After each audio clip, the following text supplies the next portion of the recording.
दिक्कत ये नहीं है कि मार्क्स कम आ रहे हैं, दिक्कत ये है कि तुमने हार मान ली है। पता है तुम क्या सोच रहे हो? तुम्हें लग रहा है कि तुम्हें लो मार्क्स आ रहा है टेस्ट में तो तुम्हारा सिलेक्शन नहीं होगा। ठीक है, कि तुम्हारा सिलेक्शन नहीं होगा। तुम्हें ऐसा लग रहा है कि जिनके टेस्ट में 600 नंबर, 650 नंबर, 670 नंबर आ रहे बस इनका ही सिलेक्शन होने वाला है। तो भाई तुम गलत सोच रहे हो। अगर मैं मेरा बताऊं तो भाई मेरे मार्क्स बहुत ज़्यादा लो आते थे। ठीक है, कभी तो 350, 320, कभी कभी तो 300 तक आते थे। ठीक है, लेकिन मैंने कभी हार नहीं मानी। लेकिन हाँ, मेरा जो पहला अटेम्प्ट था, पता है मेरे फर्स्ट अटेम्प्ट में सिलेक्शन क्यों नहीं हुआ था? क्यों? क्योंकि मैंने तैयारी तो करी थी, लेकिन आखिरी के 10 से जो 15 दिन मेरे बचे थे उसमें मुझे ऐसा लगने लग गया था कि भाई मेरा सिलेक्शन नहीं हो रहा है। ठीक है, तो वह ये 10 से 15 दिन यही है वो चमत्कारी दिन जो डिपेंड करता है, जो डिसाइड करता है कि तुम डॉक्टर बन रहे हो या नहीं, या तुम्हें एक सीट मिल रही है नहीं। तो इन 10 से 15 दिन में अभी भी कुछ भी बिगड़ा नहीं है, अभी भी खेल बदला जा सकता है, अभी भी गेम चेंज हो सकता है। लेकिन मन के अंदर जो डर है ना, उस डर को निकाल दो तुम। सबसे पहले तो क्या बोला मैंने कि मन के अंदर जो भी डर है ना, उस डर को निकालो और जितनी कोशिश तुम कर सकते हो, जितनी तुम ज़्यादा कोशिश करोगे उतनी ही तुम्हारी रैंक बूस्ट होगी, उतनी ही तुम्हारी रैंक बढ़ने वाली है। ठीक है, तो मैं कहूँगा तुम्हें कि भाई एक और मौका खुद को दो, एक और मौका तुम खुद को दो। और आखिर के 10 दिन जो बचे हैं, 8 से 10 दिन बचे, भाई भिड़ जाओ यार, भिड़ जाओ। ठीक है, मैं बोल रहा हूँ ऐसा नहीं, कुछ भी चीज़ असंभव नहीं है। याद रखो वो दिन जब तुम एक एक दिन में बोर्ड्स की तैयारी करते थे, एक रात पहले तुम बोर्ड्स का पूरा सिलेबस पढ़ देते थे। ठीक है, अभी 10 दिन है। ठीक है, अभी 10 दिन, और ऐसा नहीं है कि तुम एकदम शून्य पर हो, ऐसा तो है नहीं कि तुम्हें कुछ भी नहीं पता नीट के बारे में। ठीक है, तो अभी भी 10 से 15 दिन में बहुत कुछ हो सकता है। ठीक है, देख लो अभी रात के 3 बजने वाले हैं। ठीक है, 2:59 हो गया। ठीक है, और मैं अभी भी आपके लिए एफर्ट्स लगा रहा हूँ, अभी भी मैं कोशिश कर रहा हूँ कि कैसा ना कैसे मैं आपको मेडिकल कॉलेज तक पहुँचा दूँ। तो भाई तुम खुद के लिए क्यों नहीं कर सकते इतना? ठीक है, अगर मैं इतना एफर्ट्स तुम्हारे लिए लगा रहा हूँ तो तुम्हें भी अपने आप के लिए सिर्फ 8 से 10 दिन एफर्ट्स लगाना है, और अपना 1 साल, जो 1 साल तुम फिर से ड्रॉप लोगे उसको बचाना है। ठीक है, एक एक चीज़ मेरी ध्यान से सुनना, एक भी चीज़ स्किप मत करना। तुम इस वीडियो से अपनी एक सीट कंफर्म कर लोगे। अगर तुम्हें 300 मार्क्स आ रहे, 350 मार्क्स आ रहे, 400 नंबर आ रहे, यहाँ से तुम 600, 650 नंबर लाओगे, 660 भी ला सकते हो। लेकिन ध्यान से सुनना है एक एक बात को। ठीक है, सबसे पहले कि तुम्हारे मार्क्स कम क्यों आ रहे हैं। ठीक है, पहले बात तो अपनी गलतियों को देखो। ठीक है, मार्क्स तुम्हें ऐसे कमा रहे, या तो तुमने थ्योरी अच्छे से नहीं पढ़ी है। ठीक है, या तो तुम्हें थ्योरी में मिस्टेक कर रहे हो, या तो तुमने क्वेश्चन प्रैक्टिस अच्छे से नहीं करी है, या तो तुम फिजिक्स और केमिस्ट्री में कैलकुलेशन मिस्टेक कर रहे हो। ठीक है, या इसमें फॉर्मूला आपको अच्छे से याद नहीं हो रहे, बार बार आप भूल रहे हो, या आप डीमोटिवेटेड हो, या बहुत ज़्यादा डर चुके हो जिससे तुम्हारे मार्क्स कम आ रहे हैं।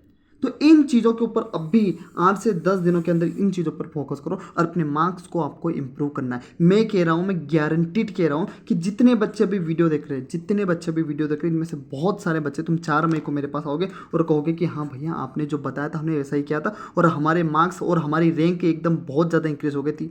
ठीक है, तो करना क्या है, थ्योरी कैसे पढ़नी है, क्वेश्चन प्रैक्टिस कैसे करनी है, फॉर्मूला कैसे आपको रिवाइज करना है, ये सारी चीज़ों के बारे में हम इस वीडियो में बात करने वाले हैं। ठीक है, सबसे पहले तुम्हारा जो फोकस होना चाहिए वो होना चाहिए तुम्हारे वीक एरिया पर।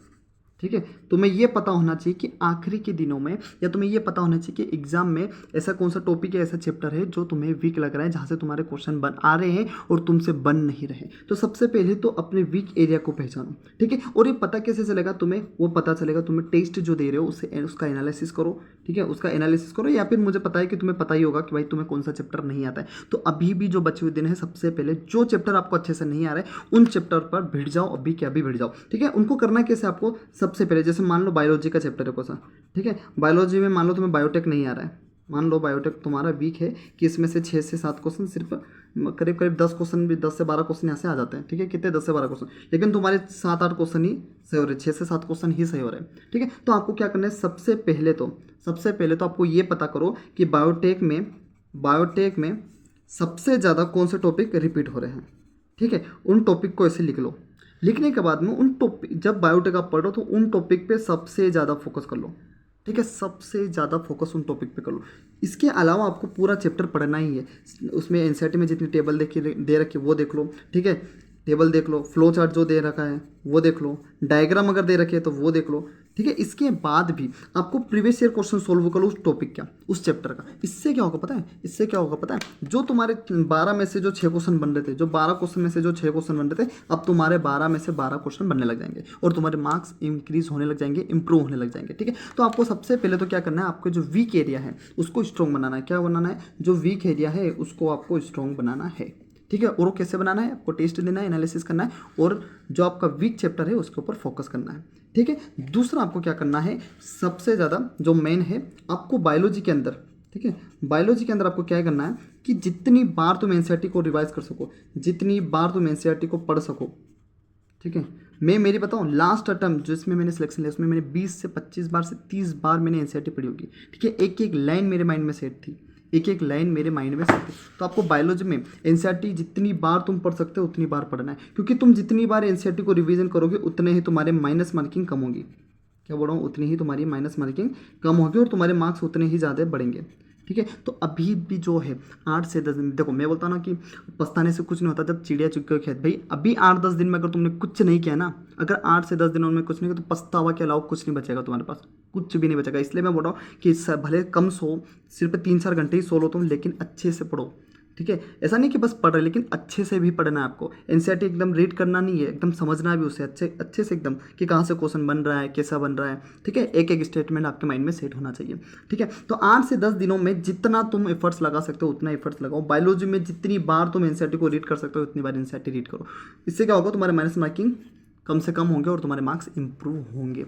इसके अलावा जो रिवीजन है आपके बायोलॉजी में, रिवीजन कैसे करना है, देखो अगर आप सुबह से उठ गए, सबसे आप मान लो 6 बजे उठ रहे हो या 7 बजे उठ रहे हो, आप सब विद्यार्थियों का अलग अलग टाइम होता है, ठीक है। अगर आप 6 से 7 बजे उठ रहे हो तो आपको सबसे पहले क्या करना है, शेड्यूल बनाना है, ठीक है। एक शेड्यूल बनाना है कि भाई आज मुझे 5 चैप्टर या 4 चैप्टर आप जो भी, या 4 चैप्टर आप एक दिन में रिवाइज करो, या 5 चैप्टर आप एक दिन में रिवाइज करो, या 3 चैप्टर एक दिन में रिवाइज करो। उन चैप्टर्स को आपको लिखना है, ठीक है। उन चैप्टर्स को आपको लिखना है, उन चैप्टर्स के आगे उन टॉपिक्स को भी लिखना है, उन चैप्टर में से जो सबसे ज़्यादा रिपीटेड है। बोला सर ये टॉपिक हमें कहाँ मिलेंगे, मैं इस वीडियो में आपको बताने वाला हूँ, ठीक है। ध्यान से देखना, आपको क्या करना है, करते जाना, उसको टिक करते जाना, करते जाना और टिक करना। जैसा हो गया आपका बायोलॉजी का, फिर आना है केमिस्ट्री पर, फिर आना है फिजिक्स के ऊपर, ठीक है। तो आपको डेली का टारगेट्स आपका बनाना है, ठीक है। और क्वेश्चन प्रैक्टिस की, चलो ठीक है, आज इस चैप्टर में मुझे 100 क्वेश्चन प्रैक्टिस करनी है, इस चैप्टर में मुझे 100 क्वेश्चन और इस चैप्टर में मुझे 100 क्वेश्चन, तो 300 क्वेश्चन आपके बायोलॉजी में पर डे का हो जाएगा, ठीक है। अगर 10 दिन बचे तो 300 क्वेश्चन भी अगर तुम 10 दिन में अगर लगातार तुम करो तो 3000 क्वेश्चन तुम्हारे होते हैं। कितने, 3000 क्वेश्चन। और ये कम नहीं होते हैं, ये बहुत ज़्यादा होते हैं, ठीक है। अगर 100 क्वेश्चन अगर तुम दिन के लगा रहे हो, ठीक है, ये 300 क्वेश्चन अगर तुम लगा रहे हो ना, ठीक है, तो आपके 3000 क्वेश्चन आपके 10 दिन में हो जाएंगे। समझ रहे हैं आप, ज़्यादा हो सकते हैं और भी ज़्यादा हो सकते हैं, मतलब मिनिमम बता रहा हूँ मैं 3000 क्वेश्चन का, ठीक है। तो आपको ये करना है रिविजन में, ओके। 2 टाइप्स की कंडीशन आ जाती है। एक ऐसे बच्चे हैं जिनका सिलेबस कंप्लीट हो गया है, ठीक है, जिनका सिलेबस एकदम कंप्लीट हो गया है, जिनका सिलेबस कंप्लीट नहीं हुआ। मैं बायोलॉजी की बात करूँ, फिर केमिस्ट्री की बात करेंगे, फिर फिजिक्स की बात करने वाले, ठीक है। तो ऐसे बच्चे जिनका सिलेबस कंप्लीट हो गया, वो लगातार टेस्ट दो, बार बार टेस्ट दो, ठीक है। इससे क्या होगा, तुम्हें ये पता चलेगा कि सिलेबस के कौन से हिस्से में तुम्हारी दिक्कतें आ रही है, ठीक है। टेस्ट दो, एनालिसिस करो, ठीक है, एनालिसिस करो, चैप्टर निकालो, ठीक है, चैप्टर का टॉपिक निकालो कि कौन से टॉपिक से दिक्कत आ रही है, उस टॉपिक की एनसीईआरटी रीडिंग करो अच्छे से, एकदम अच्छे से। एनसीईआरटी रीडिंग में टेबल आपको याद होनी चाहिए, फ्लो चार्ट आना, सब कुछ आपको अच्छे से याद होनी। एनसीईआरटी रीडिंग लगाओ और वापस टेस्ट दो, बस ऐसे देते जाना जब तक आपका वो मतलब इंक्रीज ना हो जाए मार्क्स, जो आपको मार्क्स चाहिए। जैसे 360 का है, जब तक तुम्हारे 350 360 पूरे के पूरे ना आ जाए, बस आपको लगातार ये चीज़ें करनी, टेस्ट देना, एनालिसिस करना है, फिर चैप्टर और टॉपिक को देखना है, फिर उसको पढ़ना है, फिर टेस्ट लगाना है, ऐसा कंटिन्यू रखना है। लेकिन अगर आपका सिलेबस कंप्लीट नहीं है, अगर तुम्हारा सिंपल, तो तुम्हारा सबसे पहला फोकस होना चाहिए कि भाई तुम कंप्लीट करो अपना सिलेबस को,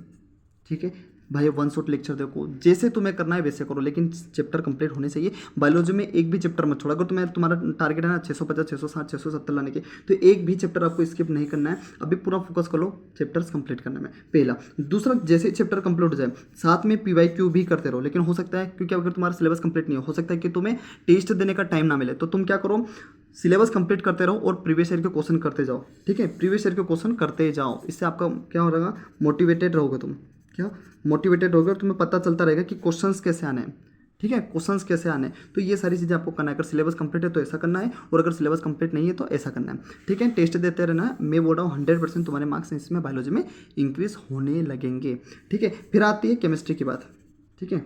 देखो, अगर तुम्हें अच्छा स्कोर करना है तो केमिस्ट्री में एटलीस्ट आपको 160 तक जाना पड़ेगा, एटलीस्ट 150 से 160 तो जाना ही पड़ेगा। अब ये कैसे जाना है, ठीक है, ये कैसे जाना है, देखो 150 160 जाने के लिए तुम्हारा सिलेबस कंप्लीट होना जरूरी है, ठीक है। और वही कंडीशन है, अगर तुम्हारा सिलेबस कंप्लीट है, ठीक है, तो तुम टेस्ट लगाओ, बार बार टेस्ट लगाओ, फॉर्मूला रिवीजन करो, टेस्ट लगाओ, फॉर्मूला रिवीजन करो, टेस्ट लगाओ, एनालिसिस करो, ठीक है, उस चैप्टर पे जाओ, टॉपिक पे जाओ, उसकी क्वेश्चन प्रैक्टिस करो, फिर वापस टेस्ट लगाओ। लेकिन अगर तुम्हारा सिलेबस कंप्लीट नहीं है तो तुम सबसे पहले सिलेबस पर फोकस रखोगे। लेकिन एक बात मैं ये कहूँ, बायोलॉजी में तो एक भी चैप्टर नहीं छोड़ना, लेकिन केमिस्ट्री में अगर तुम्हें लग रहा है ना जैसे कुछ चैप्टर ऐसे जिसमें से सिर्फ वह सिंगल क्वेश्चन आता है तो आता है, नहीं तो नहीं भी आता है, लेकिन वो तुम्हें नहीं आता है तो मैं बोल रहा हूँ अब उसको उस चैप्टर को छोड़ दो केमिस्ट्री के अंदर, ठीक है। फालतू टाइम वेस्ट करने से कोई मतलब नहीं है।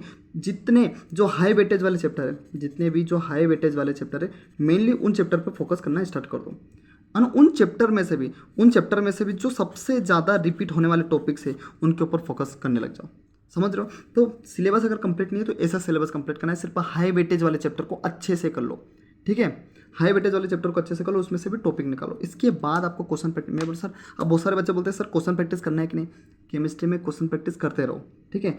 10 साल के क्वेश्चन अगर तुम लगा रहे हो, 10 साल के प्रीवियस ईयर के क्वेश्चन पे अगर तुम लगा रहे हो तो बहुत ज़्यादा सफिशिएंट है, बहुत ज़्यादा सफिशिएंट है। एक दिन में 100 से 200 क्वेश्चन आपको लगाने हैं पर डे केमिस्ट्री के अंदर, ठीक है, अभी 10 दिन में भी, और इससे भी ज़्यादा भी तुम लगा सकते हो। 300 क्वेश्चन अगर तुम लगा पा रहे हो तो लगा सकते हो, ठीक है। तो सबसे ज़्यादा आपका मेन फोकस होना चाहिए हाई वेटेज वाले चैप्टर पर और टॉपिक्स पे, ठीक है। इसके अलावा केमिस्ट्री में क्या कर सकते हैं अपन, इसके अलावा फिजिकल केमिस्ट्री की अगर मैं बात करूँ, ये फिजिकल केमिस्ट्री की अगर मैं बात करूँ तो फिजिकल केमिस्ट्री में आपको मेनली फोकस करना है फॉर्मूलाज पर, ठीक है, और फॉर्मूलाज के एप्लीकेशंस पे, ठीक है। फॉर्मूला यूज़ कहाँ होता है, ठीक है, अलग अलग साइंटिस्ट ने अलग अलग प्रिंसिपल्स दिए हैं, वो आपको अच्छे से पढ़ना है, ठीक है। तो मेनली फोकस तो आपको फॉर्मूला पे ही करना है, क्योंकि फिजिकल केमिस्ट्री में फॉर्मूला बेस्ड क्वेश्चन बहुत बार आ जाते हैं और कंसेप्चुअल आते हैं। तो फॉर्मूला की आपको एक सीट बना लो डायरेक्ट, ताकि कम से कम टाइम में आप ज़्यादा से ज़्यादा रिवीजन कर सको। इसके अलावा एनसीईआरटी के अंदर मैं हर वीडियो में कहता हूँ कि एनसीईआरटी के अंदर कुछ ब्रैकेट में क्वेश्चन दिए हैं हर चैप्टर में, ठीक है। अगर आप उन क्वेश्चंस को कर ले तो आपका कॉन्फिडेंस बहुत अलग लेवल पे चल जाएगा। और मैं बोल रहा हूँ कि डायरेक्ट क्वेश्चन यहाँ से आते ही आते हैं। मैं जो भी चीज़ें बता रहा हूँ आप देखो, क्योंकि वहीं से पूरा पेपर डिज़ाइन होता है। ब्रैकेट वाले क्वेश्चन से बहुत सारे क्वेश्चन आपको देखने को मिलेंगे फिजिकल केमिस्ट्री के अंदर। ये चाहे ऑर्गेनिक में भी मिलते हैं और इनऑर्गेनिक में मिलते हैं, लेकिन फिजिकल में एटॉमिक स्ट्रक्चर में जितने भी ब्रैकेट वाले क्वेश्चन है भाई आते ही आते, तुम देख लेना, पहले प्रीवियस ईयर के क्वेश्चन करो और ब्रैकेट वाले क्वेश्चन मिलाते जाओ, तुम्हें पता चलेगा कि बहुत सारे क्वेश्चन रिपीट हो रहे हैं, ठीक है। ब्रैकेट वाले क्वेश्चन है उसके ऊपर मेनली आपको फोकस रखना है, ठीक है। इसके अलावा क्वेश्चन प्रैक्टिस तो आपको करनी ही है, प्रीवियस ईयर के आप लगा सकते हो तो लगा सकते हो, ठीक है। अगर अब बात करते हैं अपन ऑर्गेनिक में, ऑर्गेनिक केमिस्ट्री में आपको क्या करना है, ऑर्गेनिक केमिस्ट्री में आपको क्या करना है, देखो जितनी भी एनसीईआरटी के अंदर रिएक्शन है, जितनी भी एनसीईआरटी के अंदर रिएक्शन है अच्छे से पढ़ो।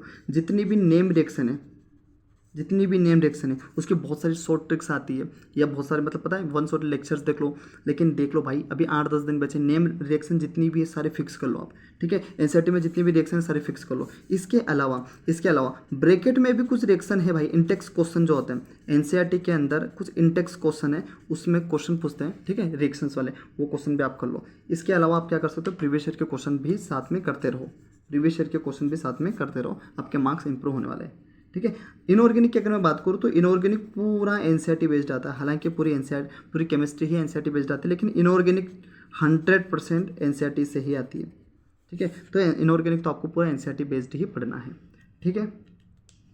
इनऑर्गेनिक में आपको क्या करना है, इनऑर्गेनिक में आपको क्या करना है, मैंने टॉपिक्स दे रखे हैं आपको, ठीक है। आप चैनल पे जाके जा सकते हो, या तो फिर टेलीग्राम का लिंक मैंने इसमें डिस्क्रिप्शन में डाल रखा है, आप जाके देख सकते हो, ठीक है। वहाँ पर भी मैंने इनऑर्गेनिक केमिस्ट्री, ऑर्गेनिक और फिजिकल के इंपॉर्टेंट टॉपिक्स आपको डाल दिए।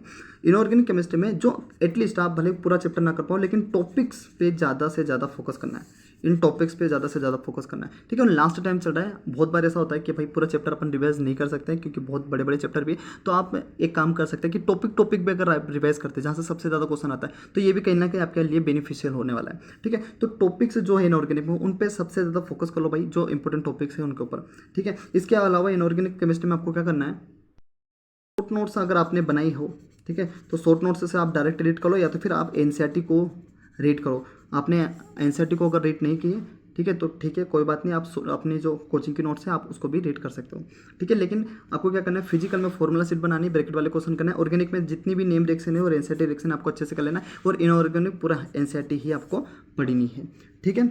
और बार बार आपको क्वेश्चन प्रैक्टिस करना है। ये होने के बाद में जैसे आपका सिलेबस हो जाए आप टेस्ट लगाओ, ठीक है, आप टेस्ट लगाओ और एनालिसिस करो और आगे बढ़ते रहो, ठीक है। फिजिक्स की अगर मैं बात करूँ,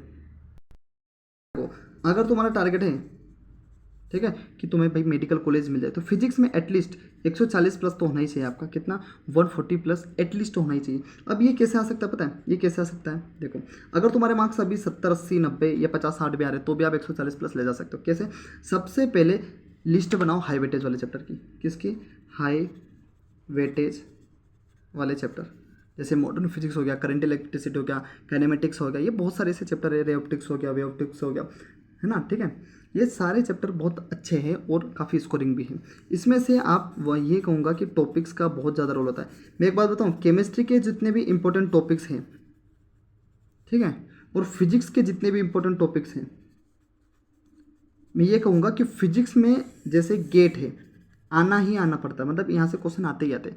लेकिन केमिस्ट्री में ऐसा कुछ डिसाइडेड नहीं रहता कि इस टॉपिक से आएगा ही आएगा, हो सकता है आ भी जाए ना भी आए। लेकिन फिजिक्स में कुछ टॉपिक ऐसे हैं जहाँ से आना 100% आते ही आते हैं, ठीक है, कि भाई डायमेंशंस निकालना आता ही आता है, गेट निकालना आता ही आता है, कैपेसिटर से क्वेश्चन आता ही आता है। तो बहुत सारे ऐसे टॉपिक है जो फिक्स है, आपको एटलीस्ट इन टॉपिक्स को तो आपको फिक्स करना ही करना है, ठीक है, इन टॉपिक्स को तो आपको फिक्स करना ही करना है।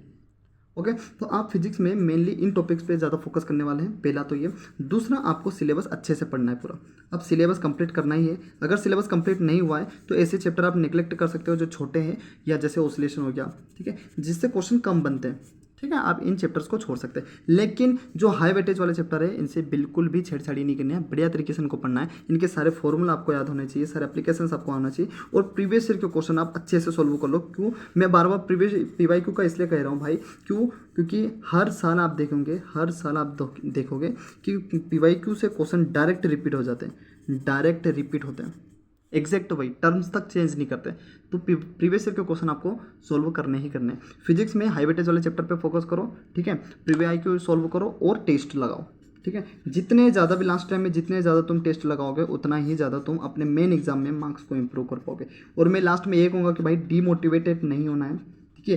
टेस्ट के नंबर और मेन एग्जाम के नंबर में बहुत ज़्यादा डिफरेंस होता है। मैं क्या बोल रहा हूँ कि टेस्ट का स्कोर और मेन एग्जाम का स्कोर में बहुत ज़्यादा डिफरेंस होता है। ये 200 नंबर का भी डिफरेंस आ जाता है, 250 नंबर 300 नंबर का भी डिफरेंस आ जाता है। तो टेस्ट के नंबर से अपने आप को जज नहीं करना है। जितने जो अपने पास जो दिन बचे 8 से 10 दिन, बस इसमें भिड़ जाओ और जितनी ताकत तुम लगा सकते हो उतनी ताकत लगाओ, ठीक है। तुम जितनी ताकत लगाओगे तुम्हारा हर एक डिसीजन तुम्हें अलग ही लेवल पे और बहुत ही लाखों के रेंज में आपको ऊपर ले जाएगा, ठीक है, आपकी रैंक काफ़ी हद तक बढ़ा देगा। तो आपको बिल्कुल भी ज़्यादा नहीं सोचना है, बस मेहनत करते जाना है बढ़िया तरीके से, ठीक है। तो मिलते हैं अगले वीडियो में ऐसे ही, तब तक के लिए बाय।